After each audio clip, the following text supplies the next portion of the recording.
Parfois, on pense que la plus grande force, c'est de résister à tout, de ne jamais plier. Et si c'était l'inverse? C'est l'histoire d'un homme qui a dû apprendre à se courber pour ne pas se briser. Découvrons ensemble son parcours. Alors, voici Neil. Neil, il s'est construit comme un chêne. Vous voyez l'image? Droit, solide, inflexible. Depuis qu'il a frôlé la mort, il s'est fixé une règle d'or, ne jamais plier. Parce que pour lui, plier, c'est céder. Et céder, eh bien, c'est mourir. Son identité tout entière repose sur cette idée de force. Mais comme on va le voir, c'est un fardeau incroyablement lourd qu'il porte chaque jour. Regardons d'un peu plus près les briques qui construisent sa forteresse.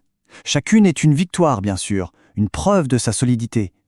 Survivre à la maladie, gérer une grosse entreprise, être un pilier pour sa famille, et surtout se répéter en boucle, comme un mantra, « je ne suis pas dépressif ». Mais chaque brique, en fait, ajoute du poids à son armure. Mais voilà, un jour, en thérapie, une fissure apparaît dans cette armure. Un aveu est prononcé. Un aveu qui va absolument tout changer. Il le dit très calmement, presque comme une information banale. Une petite chimie pour tenir, comme il dit. Une routine secrète qui permet à l'édifice de ne pas s'écrouler.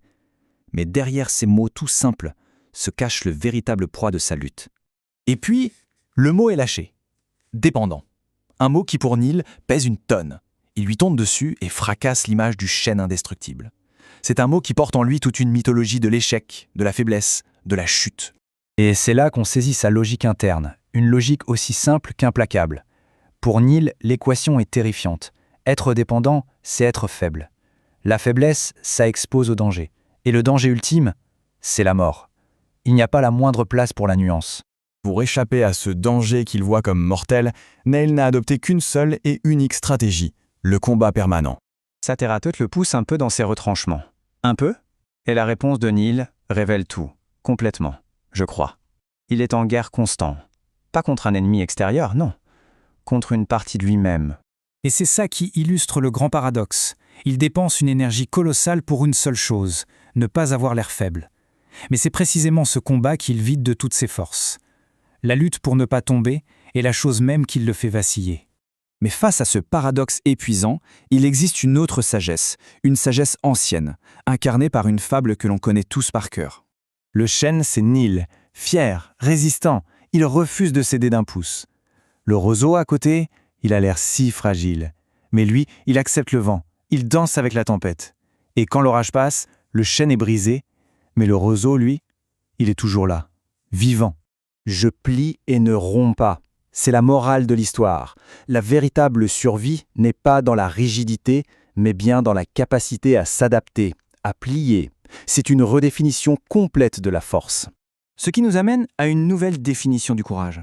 Le courage, finalement, ce n'est peut-être pas de lutter sans cesse contre sa propre fragilité, c'est peut-être le courage d'accepter cette fragilité, la bravoure d'arrêter, tout simplement, la guerre intérieure.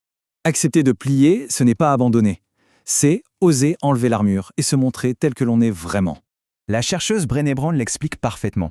Être vulnérable, c'est exactement ce que Neil a fait en disant « je suis dépendant ».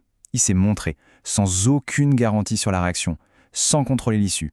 Et ça, c'est un acte de courage immense. C'est seulement lorsque le masque de la force tombe que la véritable connexion humaine devient possible. On ne peut pas serrer un chêne de fer dans ses bras. On ne peut aimer qu'un humain qui accepte de plier. C'est dans cet aveu de fragilité que la rencontre a enfin lieu. Il faut bien comprendre que ce chemin n'est pas une démission. C'est un acte de construction. C'est accueillir ce qui est là, l'anxiété, le besoin d'aide pour pouvoir avancer, non pas en dépit de sa fragilité, mais avec elle. Au final, ce qu'il faut retenir, c'est que la vulnérabilité n'est pas une preuve d'échec. C'est un point de bascule.